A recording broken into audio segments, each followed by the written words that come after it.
This is ContraZoom, where we go back and forth about film. I'm your host, Dakota Arsenault. On today's episode, we are wrapping up the just-finished Hot Docs Film Festival, which celebrates the best in documentaries from around the world. It is one of my favorite festivals because, so often we sort of ignore documentaries or only really look at them in the context of, who gets Oscar nominated. But it's really nice and refreshing that there are still festivals out there that celebrate documentary as an art form and focus so much on that. I know it's not the only festival. There's one out in BC called Doxa that also focuses on documentaries. I haven't had the chance to check it out, but I have been covering Hot Docs for a few years now, and this year is no exception. And joining us today is Jeff Bulmer, one half of the Classic Movies Live podcast, and someone who, if you check out ContraZoomPod.com a lot, you'll notice that he's been publishing a ton of movie reviews, excellent movie reviews. So welcome, Jeff. Thank you so much for coming on today. Oh, thank you for your kind words. I'm happy to be here, and thank you for the opportunity to cover Hot Docs. This is a festival I was aware of, and I was certainly interested in. It's right near where I normally teach. So it was one that I was, hoping to catch one or two films at anyway. But covering it for this podcast, I got to see a lot more than that. And I'm very happy because I think there's maybe one that I thought wasn't fantastic. Nice. Yeah, that's sort of the nice thing about when you're doing film festivals is, you have the couple that you're intrigued by, and then when you get a pass, you're like, you know what, I'll see a bunch more that sort of caught my eye, and you realize most of them are actually really good. It's sort of rare to get a dud. But I will say I do have a bit of a soft spot for Hot Docs because I believe they were the very first film festival to give me a proper full press pass. So I will sort of always be grateful for them for doing that and continuing to allow me to cover their festival. So I'm very excited to talk about the festival today. That said, if you follow sort of the Canadian landscape of movies and festivals and things like that, the entertainment industry, you probably have noticed that Hot Docs has been in the news quite a bit more, and not just for their movies. Before the festival started, about a month and a half, 2 months before, a whole bunch of programmers had quit the festival out of protest. And from there, things just kind of got worse when news of a toxic workplace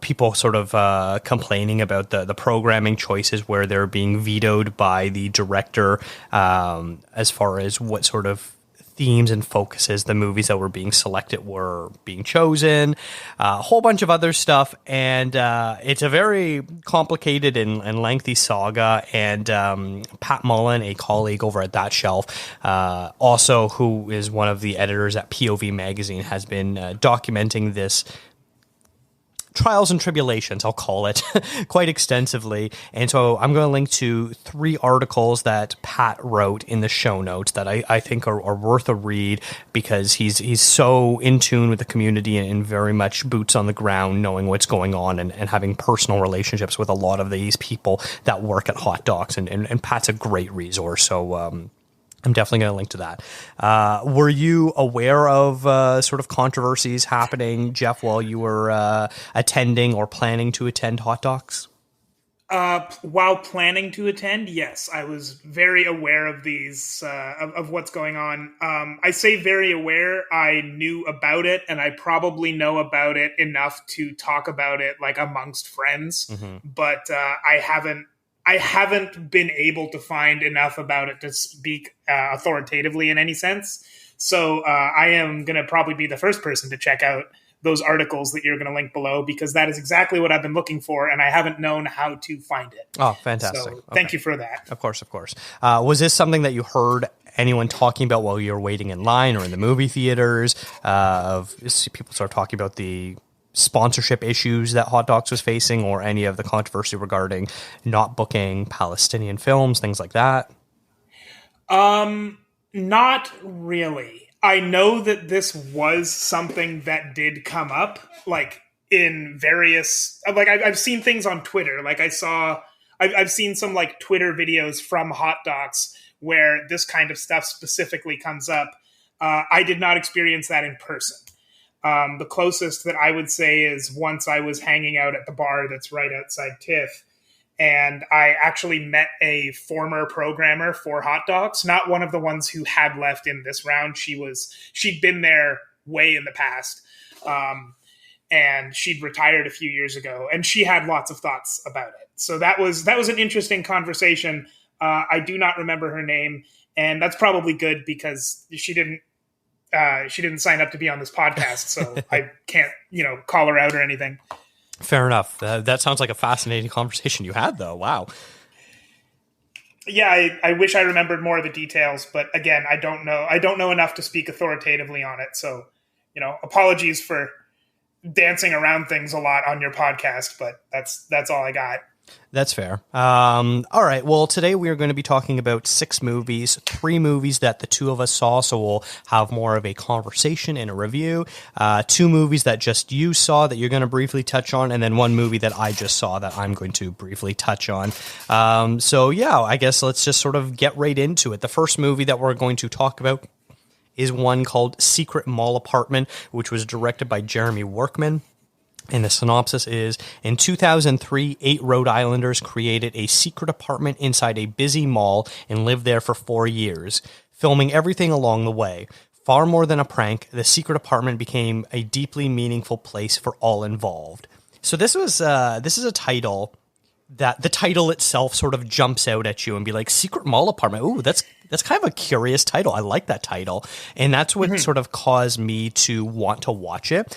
And when I'm looking for the movies at festivals, I try not to do a ton of research. I'm like, all right, you got to catch me with a title, maybe the director or star, and then like the briefest of synopsis. If it starts to catch my attention, I'm going to try to see it. If it's not catching my attention, I'm probably going to put it to the side until, maybe I hear a bit more about it. And this is one of those movies that like right away, as soon as I started reading about it on the Hot Docs website, I was like, ooh, I need to check this one out. I'm not going to read anymore.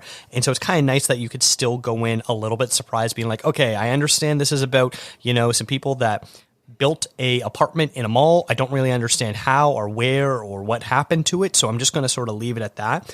And I'm really happy I did, because there's stuff that happens in this movie where I was just really shocked. I ran the synopsis here. I didn't realize that they had this apartment for 4 years. The movie starts out with them talking about being like, oh, if we can spend a week in the mall, that will be a success. I was like, oh, okay. So they're probably there for like a week or two. And they didn't really keep track of like, oh, this was day 1, this was day 2, this was day 3. They sort of did at the very beginning, but then they very quickly dropped that. And then about like 3/4 of the way through the movie, they're like, and then we were there for 4 years. I was like, what? Holy shit. 4 years? This is a fascinating movie. And I think it really comes down to the main guy who is building this apartment. His brother was also being interviewed. So the main guy's named Michael. Michael's brother was being interviewed, and he's like, I don't really see it at art. I think this is just a way of him expressing his creativity, blah, blah, blah. And the producer, whoever was filming him, was like, isn't that the definition of art? And he's just like, crap. Yes, it is. What a fascinating experimental piece of art. I loved every minute of this. What did you think of this movie, Jeff? Oh yeah, this was great. This was, in my opinion, by far the highlight of Hot Docs. So we're starting off really strong. And I haven't been in a theater. I haven't watched documentaries in a theater very often. I definitely have in the past, but like, it's not, most of the movies I watch in a theater are not documentaries.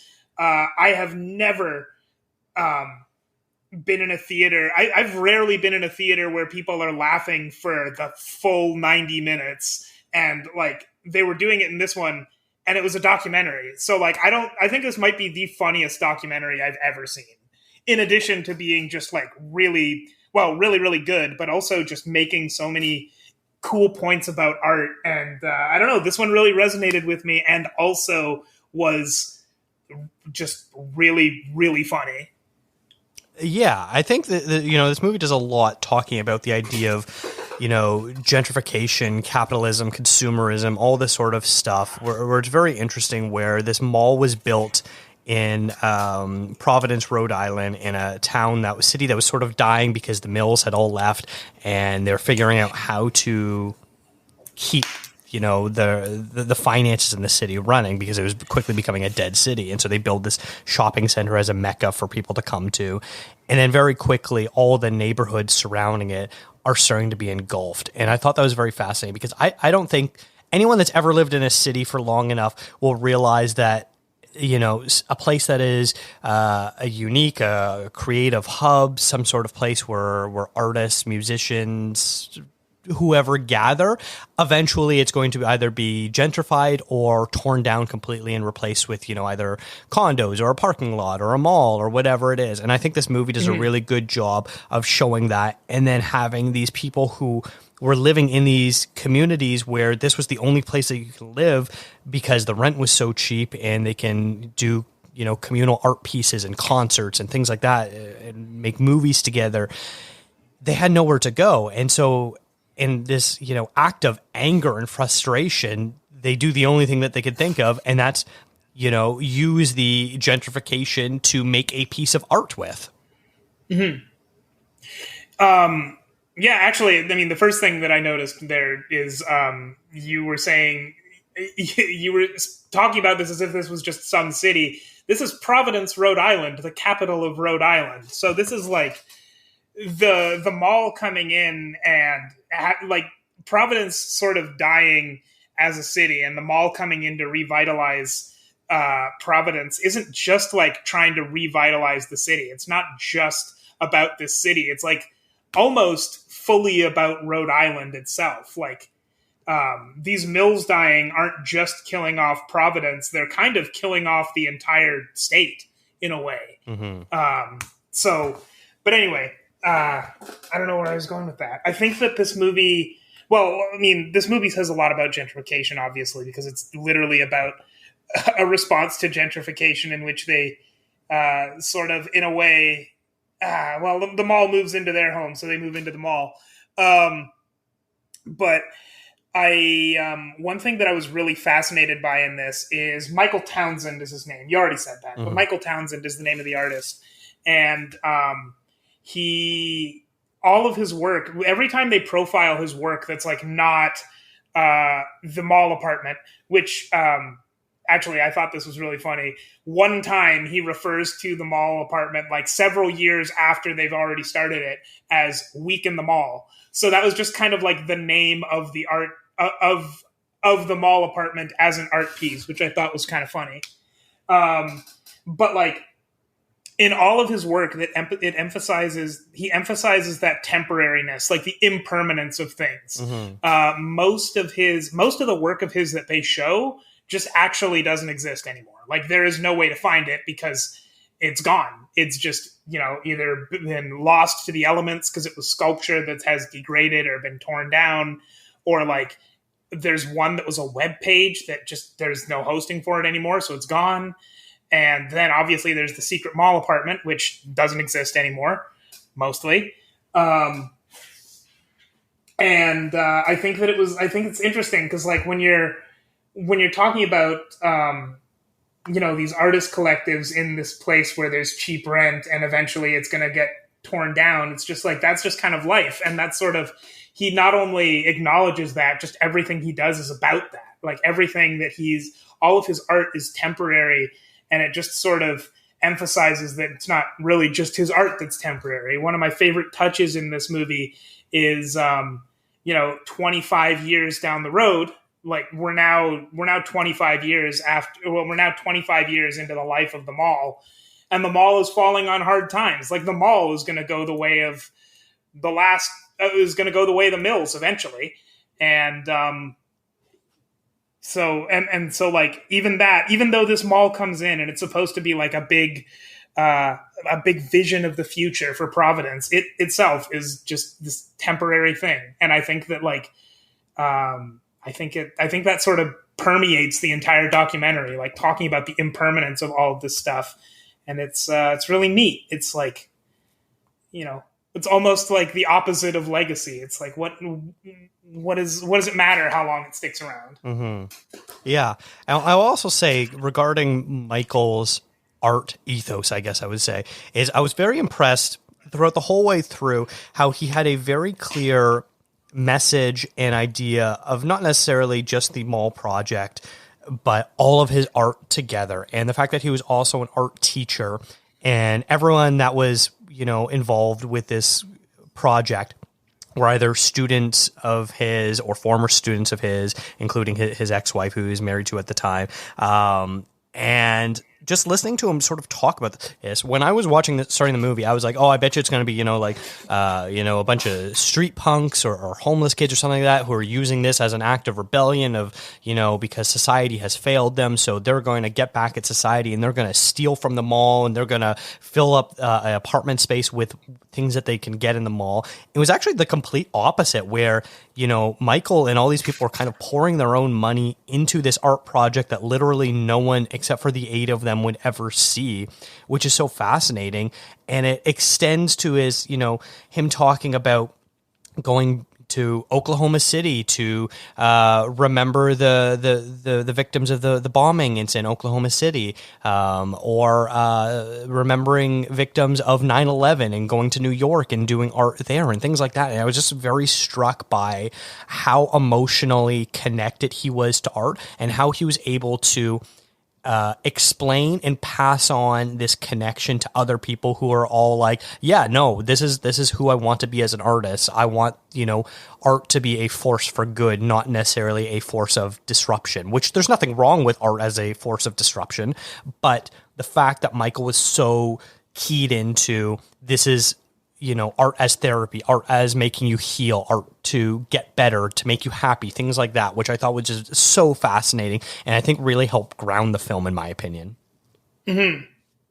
Yeah. I don't know. I wrote a review of this one, which will probably go somewhere at some point. And I was just really taken by it. I actually have my review open on the other screen right now, just in case in case there's any other points in there that I want to bring up. And I kind of also feel like I don't want to just read my review here. So, yes, I will say this at the end of the show, but there are several reviews already up. There's going to be more reviews that come out after this episode is posted. I'll probably end up updating the webpage with more hyperlinks for those. But there are several reviews that you and I have already written, and then there's going to be more coming from both of us and from other people as well. Brody Cottenham and Paulo Bautista are each submitting a review as well. But yeah, let's move on to our next film, which is going to be one that just you saw. So tell us about American Cats, Jeff. All right. Well, American Cats. This one. I'll save that for after I briefly explain what this movie is about. I'm going to sort of adapt the Hot Docs description here because it has a sentence in it that is not relevant, but I will get to. This is a movie featuring Amy Hoggart, one of the correspondents on Full Frontal with Samantha Bee. And Amy Hoggart cracks jokes, cuddles kittens, and attacks the controversial practice of decline, using satire to expose a heart-wrenching catspiracy. I'm going to be honest, there's not really a good description of this. I looked around on I looked before this on IMDb. I looked on Hot Docs. I'm not satisfied with either of their descriptions.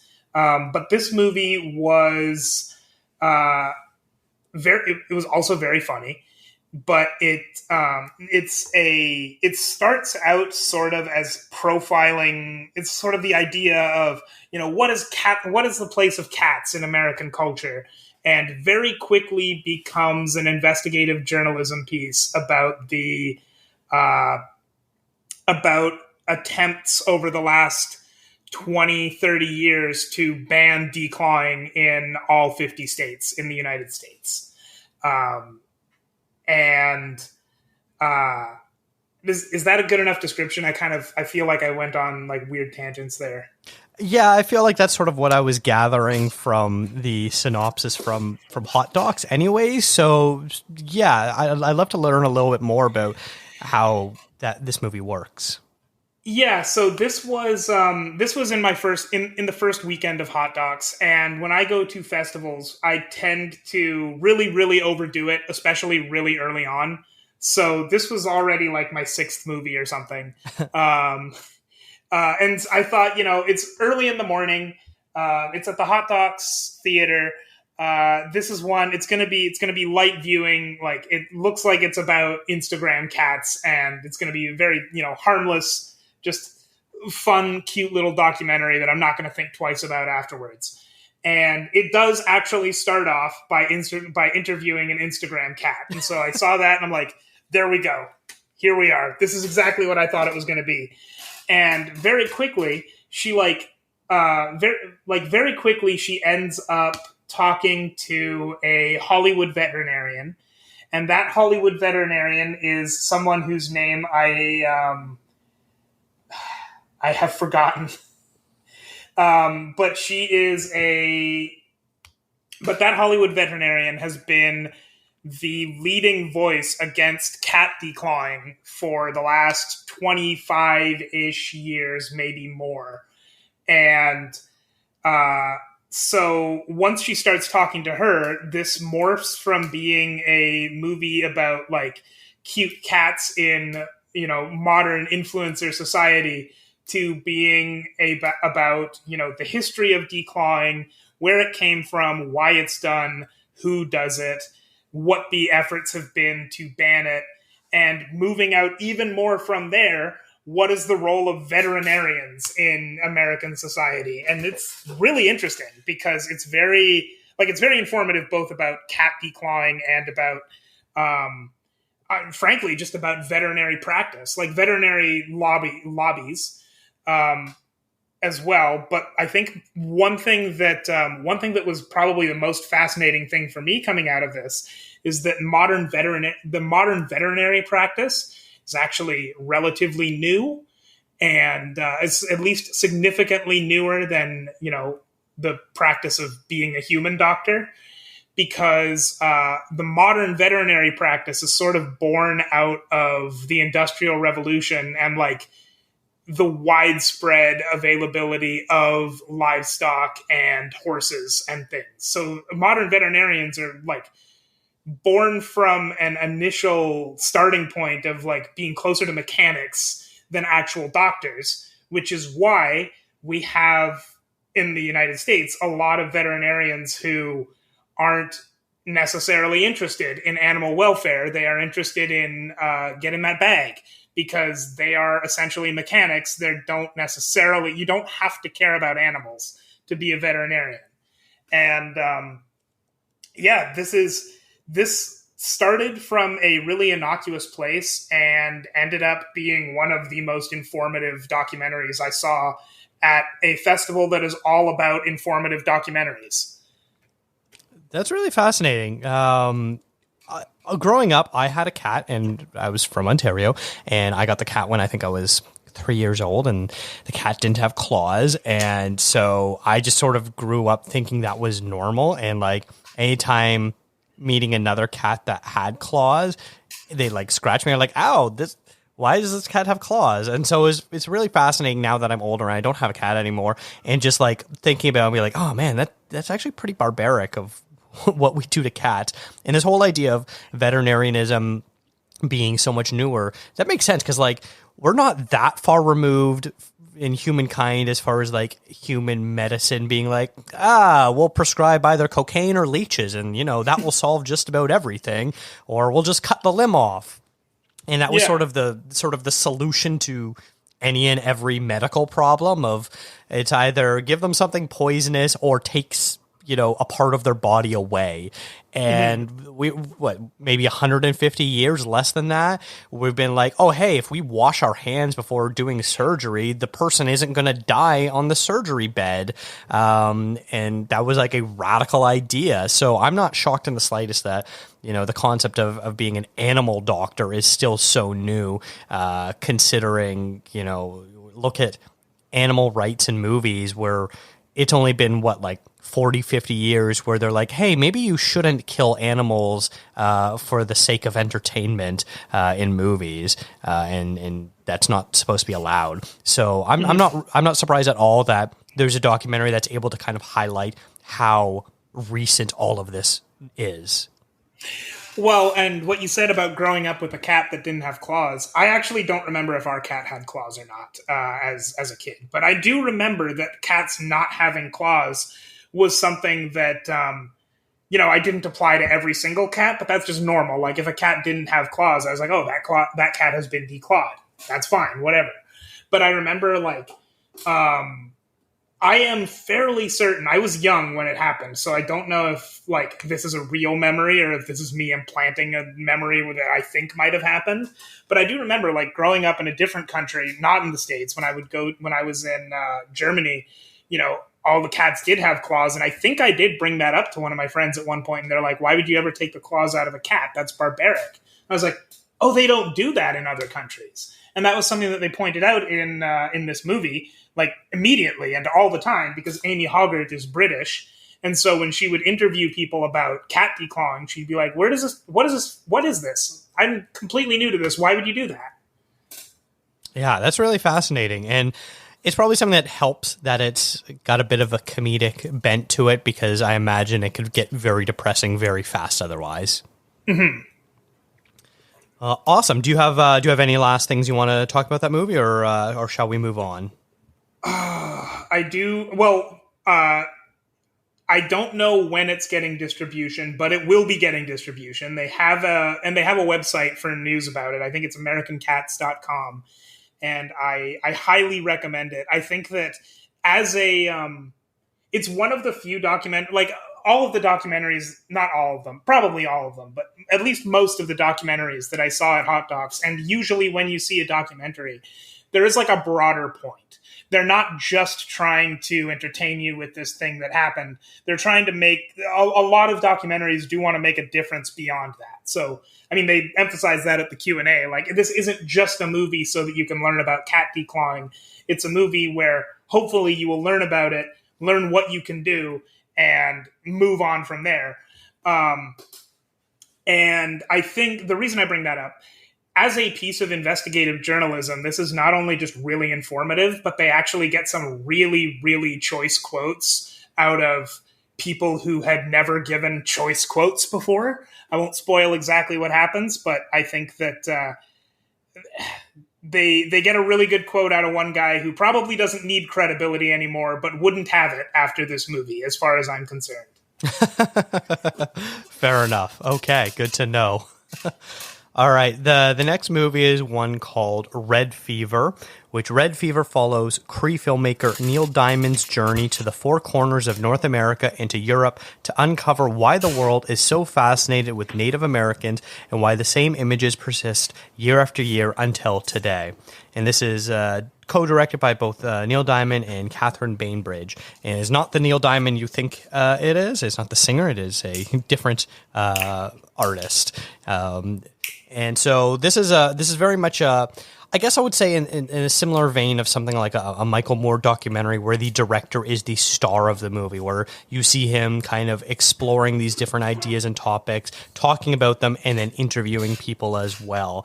But basically the point of the movie is that it takes four main aspects of mainstream culture, everyday life, and does sort of four different chapters. And I'm gonna pull my notes up here so I get exactly the right answers here of what they are. So it is fashion, which they call spirit; sports, which they call body; politics, which they call mind; and earth, which they call heart.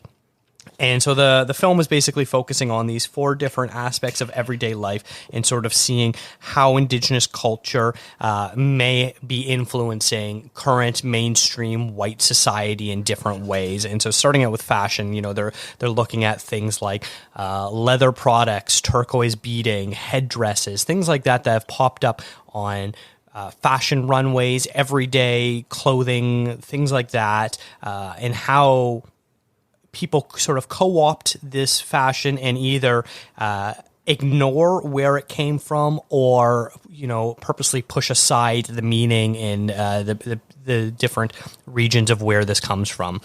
And then it goes to sports, which is sort of the same thing, where they mainly are talking about Jim Thorpe, who was an Olympic athlete, won 2 Olympic gold medals, and then became a hugely influential football player, also played professional baseball, and sort of talking about his impact on sports and how we can relate to that today. And then with politics, they talk about how the American founding fathers used the Haudenosaunee people who consist of, I think, 5 or 6 different tribes who would come together to make decisions as a group to better all of them, what we call democracy, and how the founding fathers would talk with Haudenosaunee leaders and get to understand how they wanted to run their own new fledgling country in a similar fashion, and that way they can all work together for the betterment of everyone else. And then lastly was Earth, and it mainly is focusing on salmon farms in British Columbia, and how the indigenous people were of the area there were trying to get them to leave because they technically had domain over the waters, and there's a law stating that if you wish to hunt or fish on their land, you need to ask permission from them, and they weren't asked permission. And these salmon fisheries were, not being careful, and lots of toxins getting into the water and killing the wildlife in the area and causing both bears and whales to leave and things like that. So it's documenting their fight to remove these companies from their lands. And sort of restore the natural order of balance as stewards of the land. But yeah, overall, it was very fascinating. I thought the fact that this was divided up into chapters and they focused on very specific things, I really appreciated the sort of laser focus that this movie wanted to focus on, because it could have been even more widespread of things that they want to cover. And, there's a bit of a joke in the politics section where there's a professor who is asked by the local elders, the women of the tribe, to prove democracy was a indigenous creation, the white man's way, which is using footnotes and references. And this is sort of, I think, as a whole, the movie is basically proving things the white man's way, as far as being like, look, I'm going to show you what we do. I'm going to show you the proof of where it's gone, and you can see the conclusion right there in front of you. So this is a movie I really liked and appreciated. You watched this one too, didn't you, Jeff? Yeah, I did.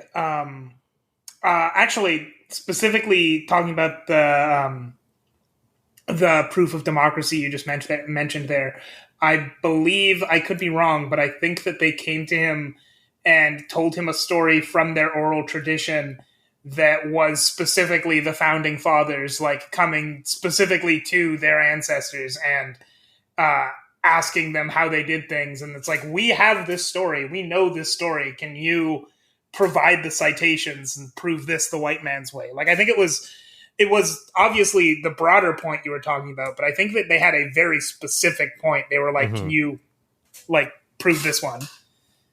Yeah, you're absolutely right. And so I think it does a really good job. I already mentioned Michael Moore once, and I think if you've seen his documentaries, you would instantly sort of recognize the sort of style where it's a little self-deprecating at times, is making jokes at everyone's expenses as well, but also presenting you with some real good facts and information while keeping it light and contrasting and including, lots of clips and citations and things like that, which makes it very fun and easy to watch. Did you have a favorite chapter of the 4? Definitely fashion. I would say it started off really, really strong. And I think that all the chapters were pretty strong, but I think that fashion was the strongest. Yeah, personally. I would agree with you, and I would almost go so far as to say that the way it's structured, they definitely go from strongest to weakest storyline in that order, because I think fashion was the strongest. I thought sports was the second strongest. I thought politics was the third strongest, and Earth was unfortunately the weakest. And I think specifically why Earth was the weakest for me was because it was, it was so hyper focused on this one storyline of this one community in this one issue, and it wasn't really about the wider aspects as of a whole of how Indigenous culture has sort of seeped into mainstream white society. And if anything, I would also say it's kind of an outlier because, when I'm trying to promote the review that I did of this, I don't know how to include that aspect of it because I wouldn't really call, Earth as part of, culture, pop culture, things like that. So I didn't really know how to promote that aspect of it because I do think I don't want to say it's a failing. I do think it's a bit of a weaker aspect of the film while still interesting though. I think like with a lot of the documentaries that I saw, there were very few that, were put together over the course of like 1 year. Most of these are very long projects that have been they've been collecting, they've been working on actively making for years. And I think this one did have like some clips specifically from 2023 in it, but I don't think this is an exception. I think it did have a pretty long production period as well. And so I guess like, I don't know, if Neil Diamond was already living with this movie for as long as he was, I don't know that I would want to necessarily say he should have sat on it for even longer. But I think that the way that this movie was structured almost to me is like its biggest strength and its biggest flaw, because those hyper-focused sections are really interesting, but they're very tenuously related. Like they're related in theme, but they're related in the same way that like episodes of a television show are related. I don't think this should be a television show. I think the format was fine for it, but I do wish that like at the very least every one of those segments was like, the first segment was almost exactly a half an hour. I think it would have been great if all 4 of the segments were a half an hour and it was functionally a 4-episode TV show. Yeah, that's honestly a great idea. If it was something like maybe like a 10-part series where you can sort of get real deep into the nitty gritty as far as like different aspects of culture, and yeah, I'm sure that would take forever to really get a lot of this down. But yeah, I think what you're specifically talking about would have maybe made it a bit stronger. I think just focusing on the one storyline for the Earth section was probably a bit of its weakness. Whereas fashion, they're able to talk about the different designers who are using indigenous iconography or specific techniques, and then also, comparing it to how the headdress was had to be banned from music festivals because too many people were wearing it, and this story about this fur jacket, which was stolen from, an idea stolen wholesale from the Inuit people, and how it was recreated and all that sort of stuff. I thought it was so fascinating because there's so many different aspects of it that sort of came together in this fashion. And they showed this, great montage of everything that is indigenous that is involved in fashion today, things like fringe and bolo ties and beaded work and certain leather work and things like that. The whole idea, the concept of what a cowboy is basically stolen from indigenous people. All this sort of stuff was just so fascinating to sort of come together and see it come as a big like, wow, look at all this sort of aspects of fashion that indigenous culture has influence on current fashion trends. And so that was a real highlight, was that episode where I walked away from that portion being like, wow, that was really fascinating. And then by the end I was like, I wish there was more that they were focusing on than just this one story. Mm-hmm. Yeah, the last segment, Earth, was by far the shortest. I don't remember. I wasn't timing it or anything, but I think it starts about 16 minutes from the end. So that one's an easy one to time. But like, it feels like there's more there.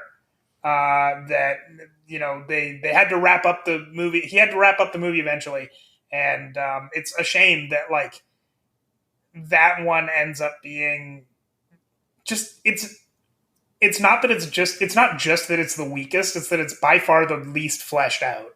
Yeah. And it's just sort of unfortunate because it is an interesting story. And in every other segment, there's at least one laser focused specific story that is used to make a broader point. And I feel like, to put it charitably, the last part is a bit more abstract than that. Like it's one laser focused story, but the broader point is either like too vague. It's like too vague. It's like either too big of a point to make it to mean very much, or it's just not, clear enough, I guess. Mm-hmm.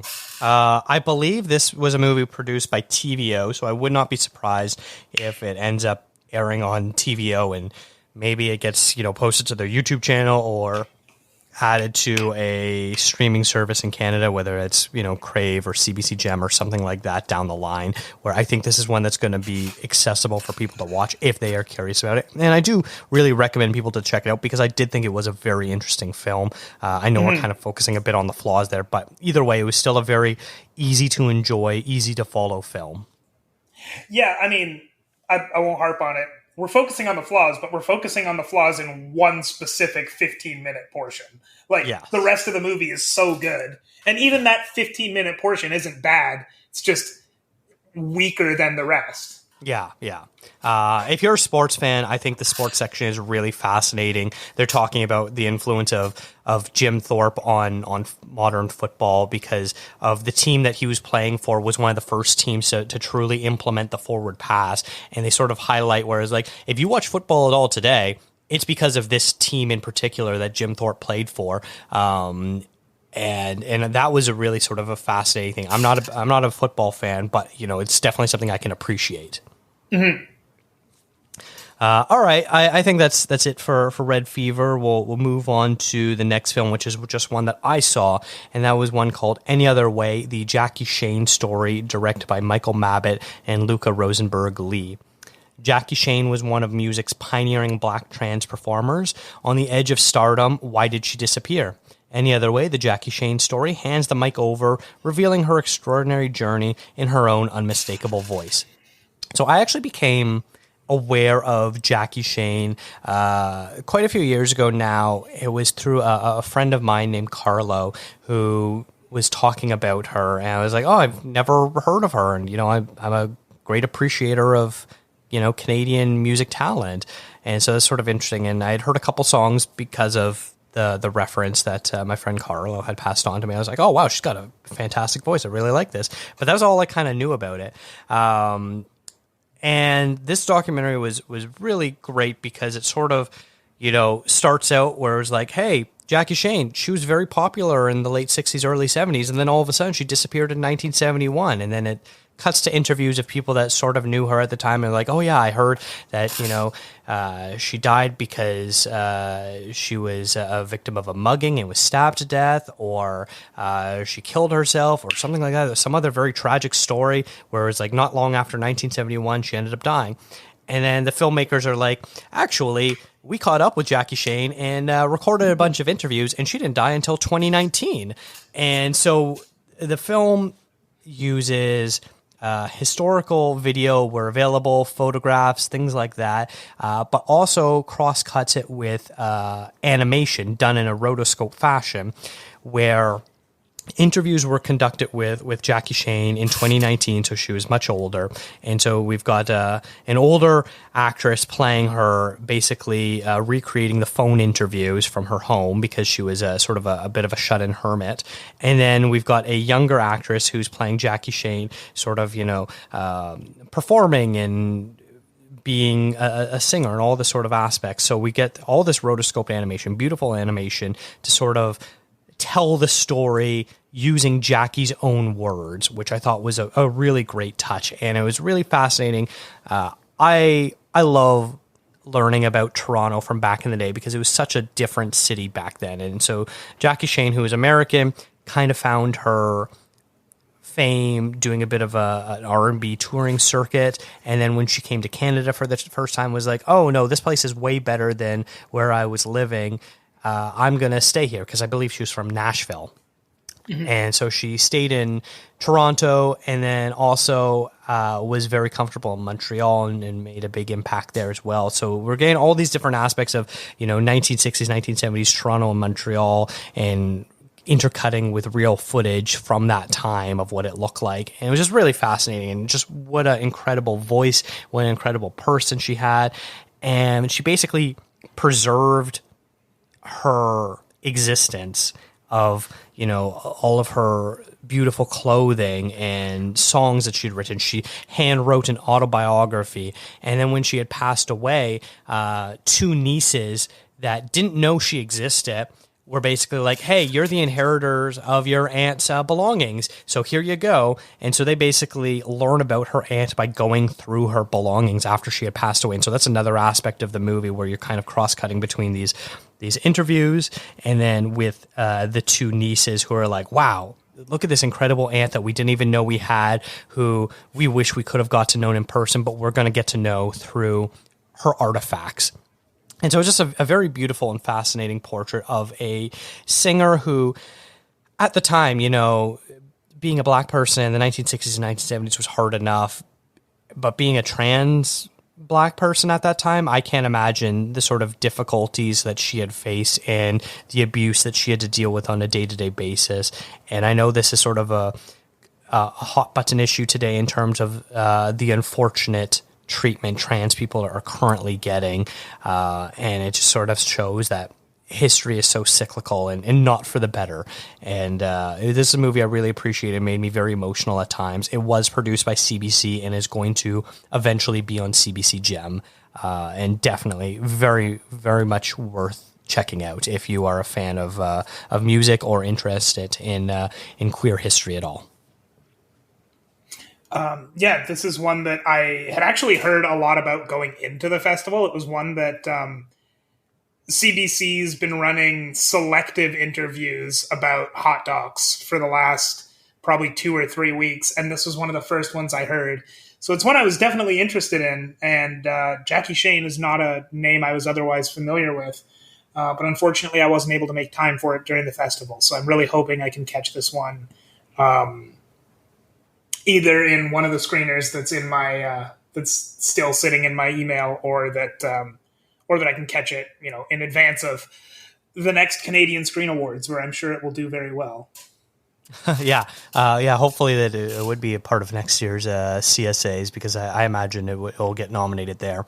I wrote a review about this. I'll link to that in the show notes. But yeah, very, very much worth checking out if anyone has the ability to check it out.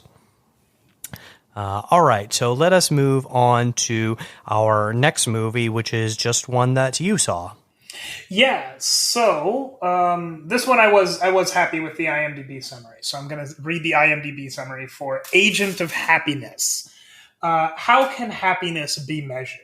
In Bhutan, agents travel door to door, meeting people face to face to understand their feelings. In the process, we encounter revealing, poignant, and life-affirming moments on what really matters in life. So the movie Agent of Happiness, it follows two, agents of happiness. These are government agents in Bhutan who literally go door to door, checking with all of the people in Bhutan every year, how happy they are, and literally measuring it on dozens of different 10-point scales, all of the different factors that could make up their happiness. Do you ever deal with depression? Would you consider yourself happy right now? How often a day do you do something that you enjoy? Do you have a tractor? Do you have goats? All of these, they have an insane amount of questions, and a lot of ones which require numerical answers but seem really hard to answer numerically. There's they'll ask, are you often how happy would you describe yourself between 1 and 10? And people are like, right now, right now I'm pretty happy. I'll say 8. It's like, yeah, but in general, it's like, well, right now I'm pretty happy, so how about a 9? And so it's going around asking all of these questions. And it was really interesting because this is something that doesn't really seem quantifiable, but Bhutan has decided that it is in fact important to quantify. And I get the idea behind it because Bhutan, instead of, I think this is actually officially from their government. I did a tiny amount of research after watching this movie, and again, not authoritative necessarily, but Bhutan measures their prosperity as a country through something called gross national happiness rather than gross domestic product. So it is very important to the government of Bhutan to check year to year how happy their populace is on average. And they've developed a whole math system for it, and a whole formula for it and everything. And you read about it, and I mean, I probably shouldn't say this, but it sounds like cult behavior. I think the idea behind it comes from a place that seems good enough, but it also seems so massively flawed. And I think I'm really confused about the marketing for this movie, or I mean, the marketing for this movie that was at Hot Docs, because it really stressed a lot how life affirming and how this movie is, and how this is a movie that should make you happy and that everyone in it is happy. I found this movie really bleak, actually. I found this to be a movie that one thing that I've only in the last 2 or 3 years started learning anything about Bhutan at all. And all of the movies I've seen about Bhutan, most of them from Pavo Dorji, I think is his name, because he's been nominated at the Oscars twice. All of them have this theme of happiness in them, and sort of a critical look a little bit. It's usually somewhat subtle. It's not usually super explicit, at least. This critical look at what happiness actually looks like in Bhutan. And what I thought was really interesting about this is that they didn't really focus on the people that were happy. And they focused primarily on the people that reported their happiness as not very high, and sort of what problems they were facing. And in each case, it pointed to larger systemic problems within Bhutan that don't need to be addressed because the gross national happiness is really high. So if addressing those problems changes them from a 95 to a 96, it doesn't matter. You're still at a 95, so you don't need to address those problems. I was fascinated by your review, because I definitely, by reading your review that you wrote about it, I definitely see more of the cynical look than maybe this movie was intending it to be, because exactly what you're talking about there, where I don't want to say cult-like behavior because it's not very fair, but it definitely sort of feels that it's well, if you have a goat, then you must be happy. Well, happiness is a bit of a hard to quantify thing, because, you might have, you look at people who may be suffering from things like depression, where you look around and you're like, oh, well, how can you be depressed? You have a good job, you have a nice home, you've got friends and family who care about you and love you. How could you possibly be depressed? And it's well, I unfortunately just am, and that's what's going on inside my head and inside my body. And that sort of feels like that's what's going on in Bhutan, where, they're looking at quantifiable metrics of do you have a goat? Do you have a tractor? Things like that. So you must be happy. And then they're well, sure, I guess in that regard, I'm happy because I can continue to make a living. But I had dreams and aspirations of doing other things, and I unfortunately can't do those things due to whatever systemic issues might be persisting. And so I just found that a very fascinating, that a government is willing to sort of put their thumb on the scale a little bit and to get the desired outcome. And that way they can, tout this report out to every other country and be look, our citizens are so happy. Are your citizens this happy? Because I almost want to compare it to something there's, I don't know the name of it exactly, but there's the UN publishes,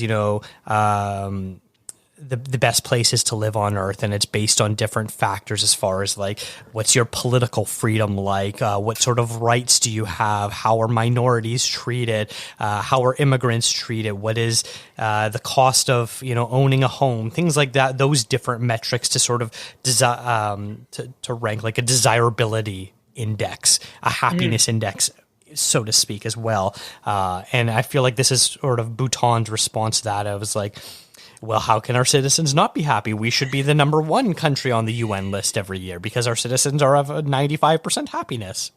Well, and that was an interesting thing that I learned here is I didn't realize that Bhutan had something called gross national happiness. Like, I have a lot of what I've heard about Bhutan, not everything, but I've often heard, the people in Bhutan are the happiest in the world. And I'm like, oh, sick. It's a really cool little nation, I guess. And then I was watching this and I'm like, oh, because they invented the math. So, okay, of course they're the happiest because it would be strange if anyone else was. Yeah, for sure. That sounds like a very fascinating documentary. And I'm also only really familiar with Bhutan based on the films that you were talking about. There's one that was nominated for Best International Film a couple years ago, Lunana, A Yak in the Closet, and then the same director was and the director was shortlisted this past year for The Monk and the Gun, which I didn't get the chance to see, but looked very interesting, sort of painting a picture of what modern Bhutan looks like. Yeah. I think this is a really interesting companion piece to those movies specifically because it offers a very subtly different perspective. Because I found this movie a lot more cynical than it was advertised as. And I do think that that's at least a little bit intentional. I don't think this movie is supposed to be look at how happy we are. I think it is trying to shine a light on some of those systemic injustices that exist. The main character of this movie is someone who he's just entering his 40s and he's frustrated that that he's not married at this point, but also he can't go anywhere because he doesn't have a passport because he is an ethnic minority in Bhutan, which do not get passports. So he is trapped in this place that, he's happy enough with his life, but he is also unable to leave. And this is a real thing that affects not just him, that this movie is, showing the rest of the world exists. And so I think this movie is, I get that cynical vibe from it. And I think I maybe get more cynicism from it than maybe it intends, or at least than it advertises. But this movie is not about how great the gross national happiness is. This is a very, it's a different perspective. And I think that it is a perspective that works, that works complementary to those other films by Paavo Choining Dorji, I hope I'm pronouncing that right, who doesn't shy away from showing that not everything is perfect, but is a lot softer in his portrayal of a homeland he clearly loves very much. Mm-hmm. Yeah, very fascinating. One I hope to be able to check out soon. All right, let us move on to our last film, and this is another one that the both of us saw, and that was Michel Gondry, Do It Yourself. French filmmaker Michel Gondry reinvented the music video and challenged Hollywood with his distinctive handmade visual style. Intimately documented, Gondry's career and playful creative process receive an overdue review. So I've seen a couple of Gondry's films, most notably Eternal Sunshine of the Spotless Mind and Be Kind, Rewind, and I've been a fan of his music videos because they were, by artists I really liked and appreciated from the late 90s and early 2000s, and he had such a unique style that it was impossible not to notice his music videos kind of separated himself from other music video directors. And so I was very curious to sort of see what a biography would look like on him, a sort of a biodoc on him. And we get lots of interviews with all the different famous people he worked with, all the different musicians, several of the important actors he worked with, and we get this sort of interesting look at his life and his thought process and his design process and all this sort of stuff. But in the end, overall, I gotta say I was pretty disappointed by this because I didn't really learn enough about Gondry himself. I thought it was great at showing us behind the scenes clips of how some of his most iconic works were made. And I really appreciated that. Like seeing how the Around the World music video by Daft Punk was made was really incredible and really fun. And I like that. And, we get, a little bit of, important, I'll call it Wikipedia biography details early on in the film, like, oh, Michel Gondry was born here, and this is what his family was, and blah, blah, blah, and he went to school, and he started a band, and it's all sort of very by the numbers, and then we kind of don't really get a lot more personal stuff, and then towards the end, all of a sudden, him and his brother are talking about the time that his mother was in a cult, and how she got kicked out because the cult members believed that she didn't lead enough past lives compared to them. And it's like, what does this have to do with the story that you're telling? And why are you introducing this stuff so late? And so it was all very confusing when they would choose to insert, more personal details about Gondry and how it affected his work and what impact it had on him. What did you think about this movie? Yeah, that cult bit was weird. I don't remember what they were saying, what point they were making with the cult bit. Like, it was interesting information, but yeah, I don't remember how that played into his work. I don't know. And that's the thing. I don't know what the purpose was other than, this was a key part of his childhood. Was he a child when this happened? I was very confused about the timeline of when that happened, too. Yeah. I don't know. It was...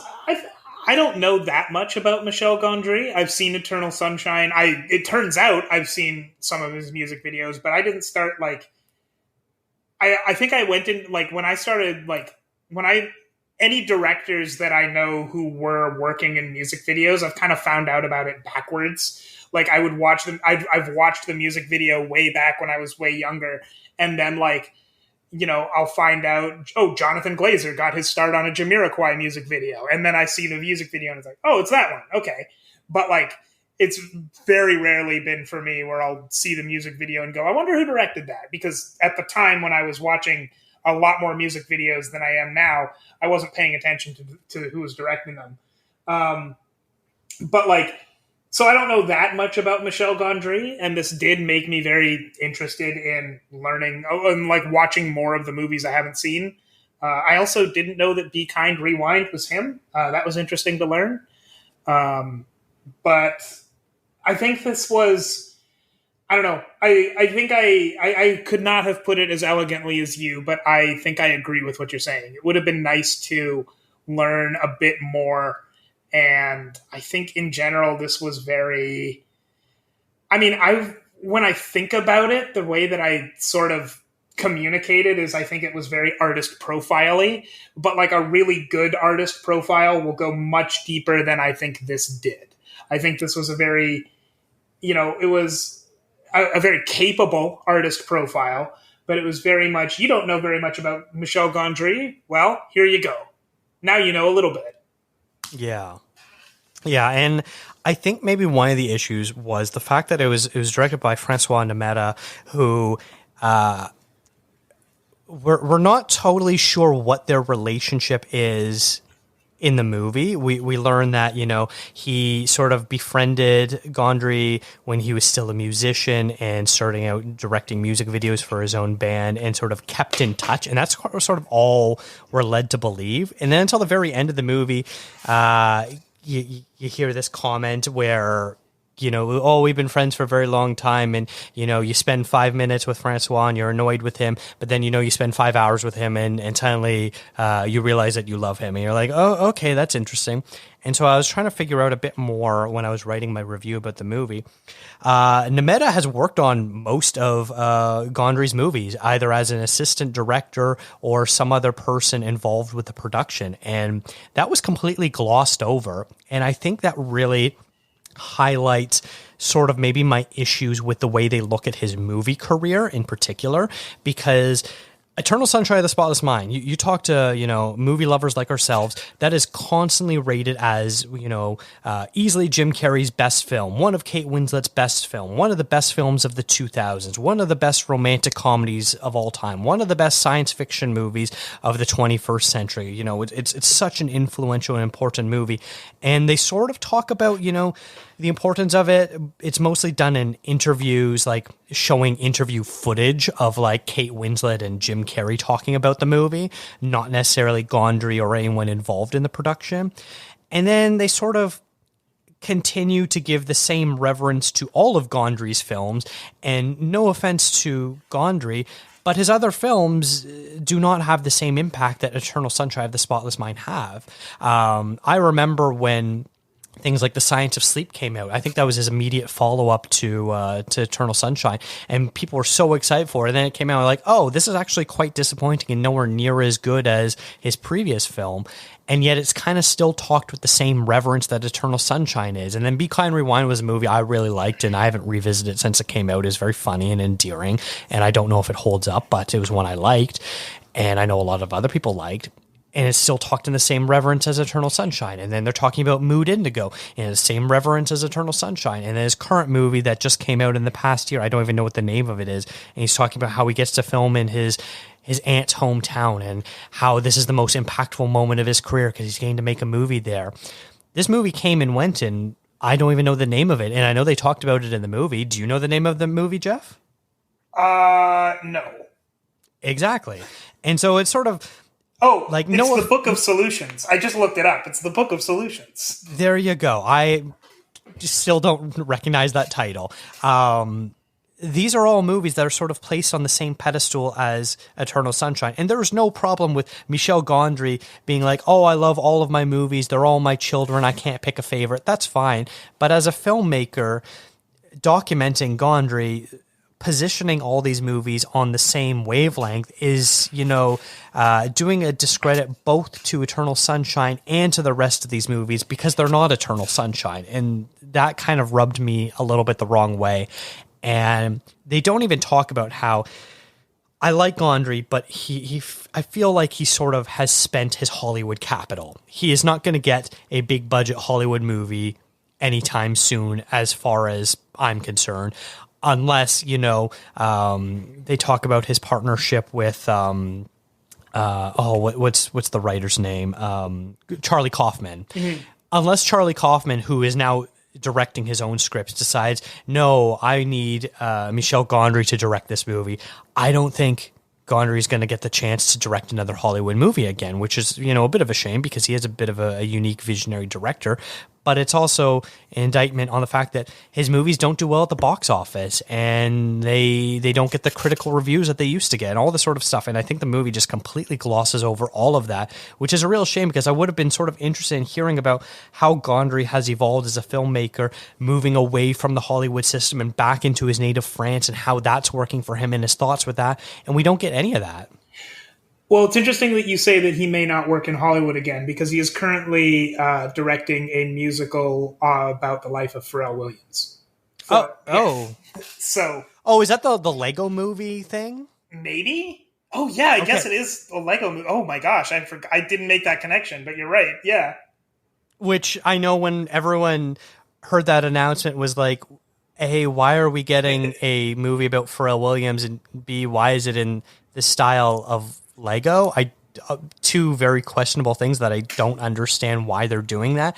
And it sort of makes sense a little bit now rewatching, this film because he directed the White Stripes video Fell in Love with a Girl, which was done with Lego stop motion. So I think it's going to be in a very similar vein. But I'm not excited for that movie. Are you?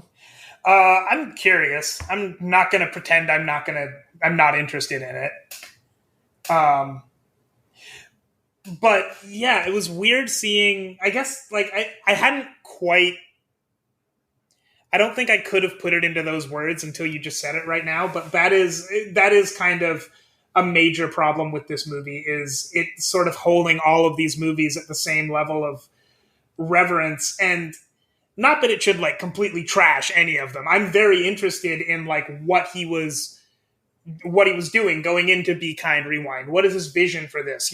What are the results of it? What is this whole movie that is coming from the guy who did Eternal Sunshine of a Spotless Mind? And I didn't realize that even a little bit. But like Be Kind Rewind, I don't know if it was a critical success. It came out when I probably wasn't paying enough attention, but like my main interaction with Be Kind Rewind is I saw it at a video store and it looked interesting, so I rented it on the 3 for 3 movie deal. Like, this is a movie that like I kind of took a chance on because I'd never heard of it. And like Eternal Sunshine of the Spotless Mind, the one thing you can't say is that you've never heard of it. And then when they go into the Green Hornet, they talk about the Green Hornet a little bit.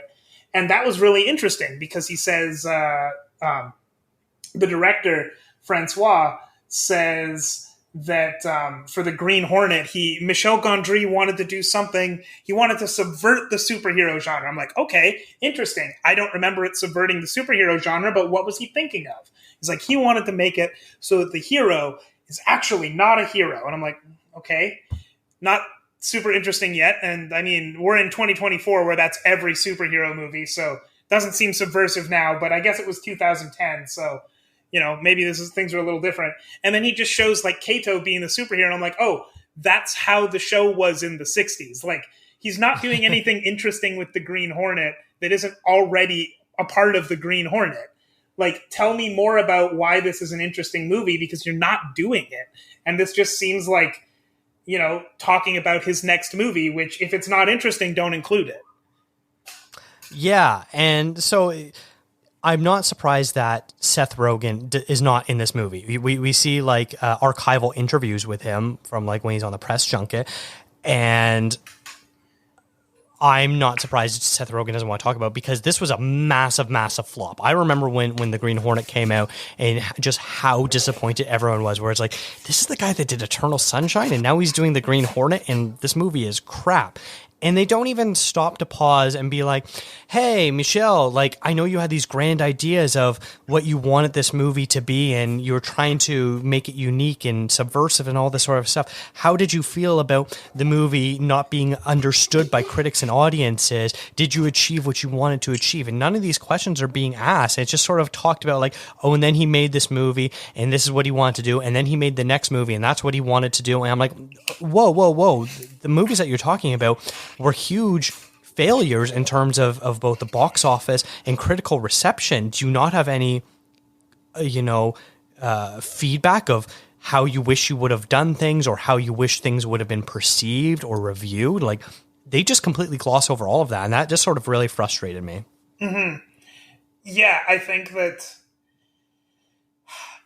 I don't know. I tell it to my students like all the time because I have a class where the only grades come from presentations. That's not it's not what I would have done. But anyway, all of the grades come from presentations, and like those presentations have to be crisp. They've got to be good. They got to be quick. And like when students will spend like an entire slide talking about something that is not related to their project, I'm like, okay, you've wasted 2 minutes of your 15 minutes talking about something that I don't care about and you clearly didn't care about because you've just put it in here and it doesn't connect to anything. And like, that's, it might be reductive to reduce it to a student presentation, but that's a little bit what's happening here is, we go on to the next thing. But the Green Hornet, talking about the Green Hornet isn't actually telling us anything about Michel Gondry other than that he made this movie. And, cool, but he made a lot of movies. Like, I don't need to hear about every one of them if every one of them is not important to the point you're trying to make. And I actually just don't know what the point that this movie is trying to make is. If it's anything other than a very by-the-numbers artist profile, which, is fine for what it is, but it's not great, really. Yeah. And I think also another issue I had with it is Francois Nemeta as director. I'll rephrase it this way. When you're watching documentaries, oftentimes you'll realize afterwards the fact like, oh, they sort of, fudged some of the information a little bit or changed the dates around or the order around so that way you perceive things differently. And that's often a huge complaint because they do it so that it makes sense in an editing perspective and that they can tell a proper linear story without confusing the audience, because the truth sometimes is more complicated than you can explain in a 90-minute documentary. Mm-hmm. And I found with this movie, when I was trying to write my review, I wanted to like get my chronology correct in terms of like, when was he directing music videos, when did he start doing commercials, and when did he start making movies. And the movie presents itself as, Gondry was this world famous music director, the best in the world, had only a few, main rivals. And once he directed a music video for the Rolling Stones, he realized that he was at the peak of music video directing. And how can you go up after you do a video for the legendary, iconic Rolling Stones? You can't top yourself after that. What do you do next? And so he decides to go into music videos as a form to prepare himself to eventually shift into commercials in order to shift into movies. And I'm looking up the chronological order of his music videos. He did the Rolling Stones music video in 1994. He did like another decade's worth of music videos after that video that they kept showing, like a Rolling Stone, the cover that they did. And I'm just like, oh, that completely screws with this entire, thesis of how he moved as his career, because he was still making music videos when he was making commercials. He was still making music videos when he started making his first movie. He was still making music videos after that. And it's just like, oh, this kind of all gets ignored or we're lied to about it. Like, I don't know how to approach the fact that Nemeta basically lied about the timeline of Gondry's career just to make a point that he was at the top of his career. Like, I don't know what the point of the lie was, which was very frustrating to me. It feels like a narrative that could potentially be interesting. Like, man goes from being in a band to making music videos for his band, to making more music videos, to making commercials, to making a movie. Like, that sounds like an interesting, it's an interesting career progression. It's an interesting story. It's just not the story that's there. And like, it's a shame that the movie, I guess, that Francois, well, maybe not entirely Francois, but that this movie sort of depicts that story that isn't there instead of, I don't know what story there is there, because we don't get any of that. But I'm sure there is a really interesting story to his career that has been thrown out in favor of this linear progression that sounds like a good hero's journey, I guess, but just isn't there. Yeah, if you had never seen any of Gondry's works and you weren't familiar with any of the reception that anything had ever received, and you just watched this documentary, you would think that by the end of this movie, he was, the greatest filmmaker in the world based on his progression, that he started out strong and just kept getting stronger and stronger with each subsequent release.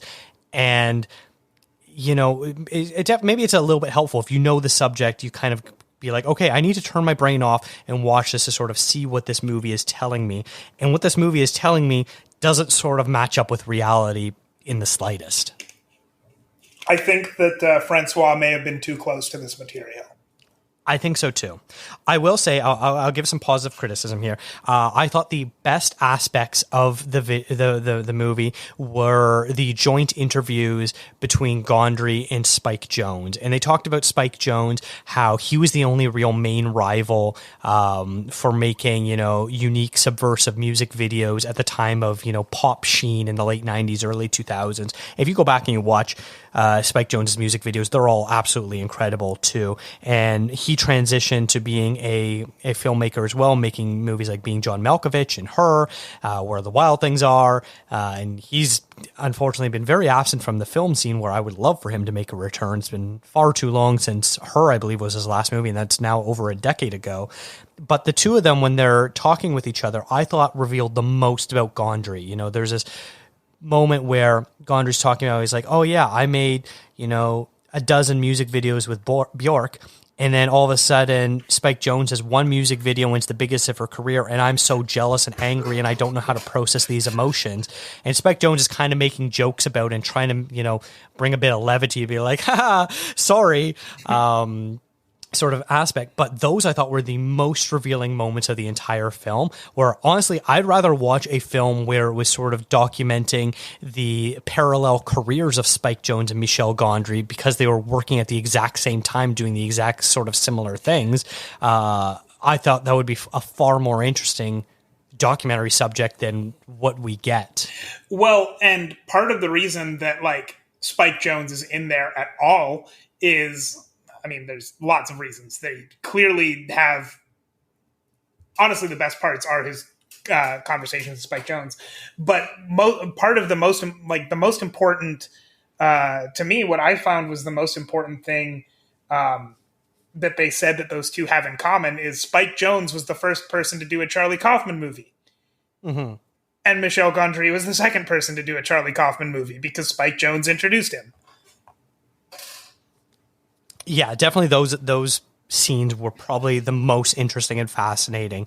And that's when we learn the most about the psychology of Gondry, where, he is this creative genius, but he's also someone who has these very strong emotions of jealousy and feeling that he's lesser than and doubting his own abilities and all that sort of stuff, where I thought was far more fascinating than the sort of glossy sheen we get of. And then he directed The Green Hornet, and then he directed Mood Indigo, and then he's directing this new movie in France.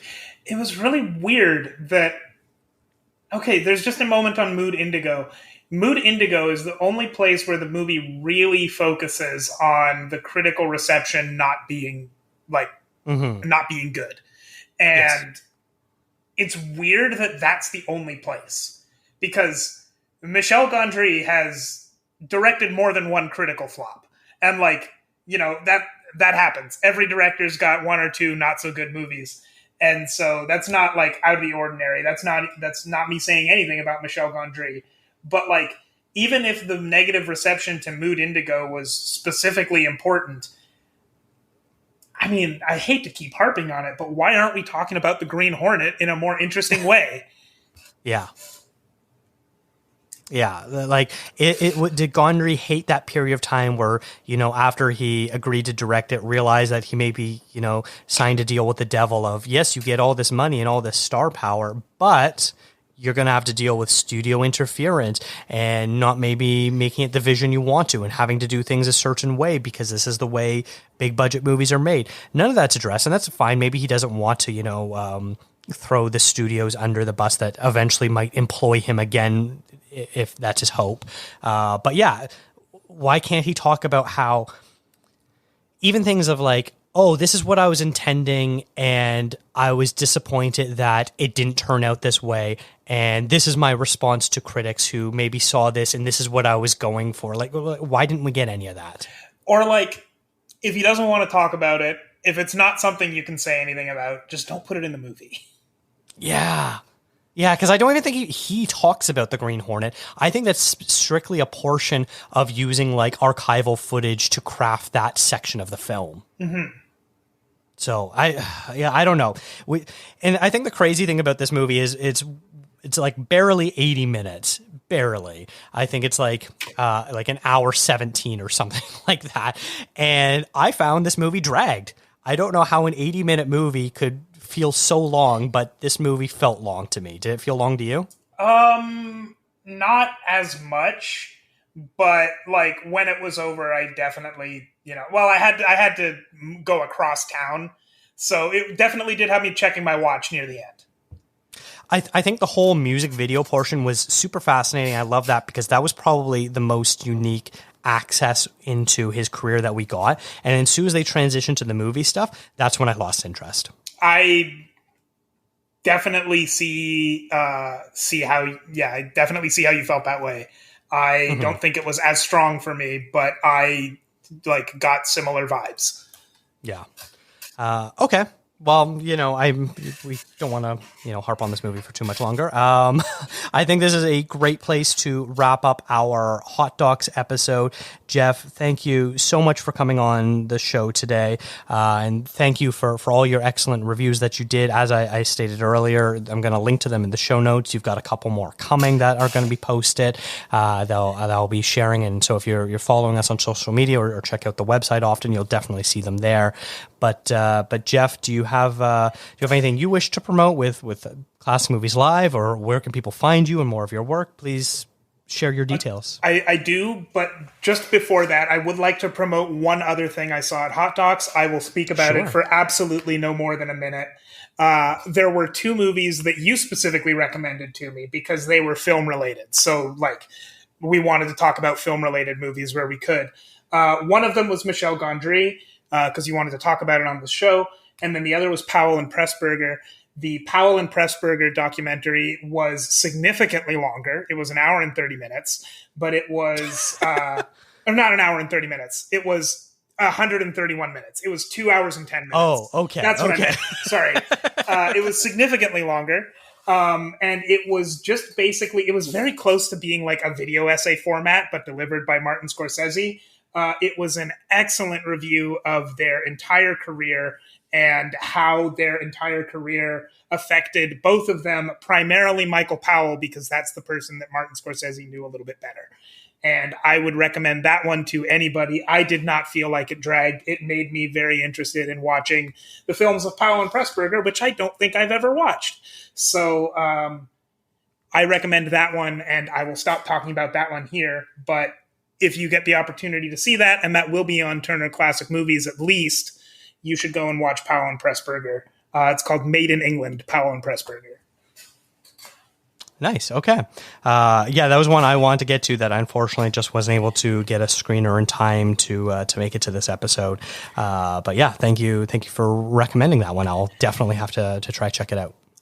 And otherwise, you can find me on Classic Movies Live. I'm on Twitter under UBCOCML, but our main thing is that we do a weekly podcast where we talk about all sorts of movies.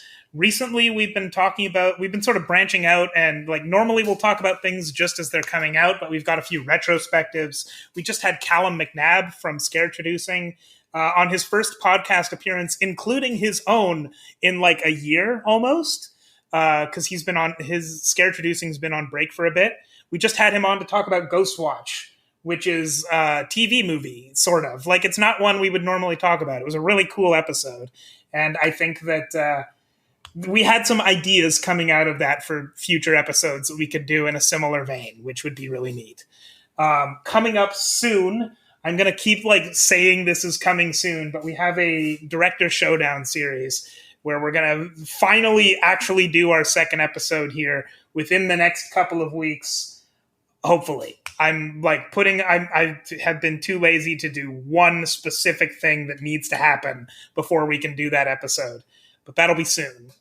When this episode of Contra Zoom comes out, our next episode of Classic Movies Live should actually be coming out literally the next day. We come out on Wednesdays, and it will be on the first three, on the Sam Raimi Spider-Man movies. Oh, exciting. Well, I haven't gotten a chance to listen to your last episode, Ghost Watch, yet with Callum. Callum is I'm a huge fan of him, and his critical eye on horror, I think, is just so fascinating, and I think he's the best in the game as far as I'm concerned, and I'm always bugging him about bringing back his show Scare Traducing, because I love listening to him and his wife talk about horror movies. Well, so I'm very happy that you got him on. I don't know too many details, and they wouldn't be mine to share, but him and his wife are working on coming back. He has some cool ideas, and it hasn't materialized yet, but soon. That makes me very happy. I know Callum usually listens to this show, so he's probably going to hear this and maybe send me a message about that too. But yeah, thank you so much, Jeff. Again, this has been a That Shelf podcast. Visit thatshelf.com for more great film discourse. Follow the show on Instagram, Twitter, and Threads at ContraZoomPod. Did you see anything during Hot Docs? Let us know. Send an email to ContraZoomPod@gmail.com. Thank you to Eric and Kevin Smale for the theme music, and to Stephanie Pryor for the logo design. If you like to listen to podcasts on YouTube, we do post all episodes there as well. And if you really like the show, consider tipping us on coffee. Thanks for checking us out.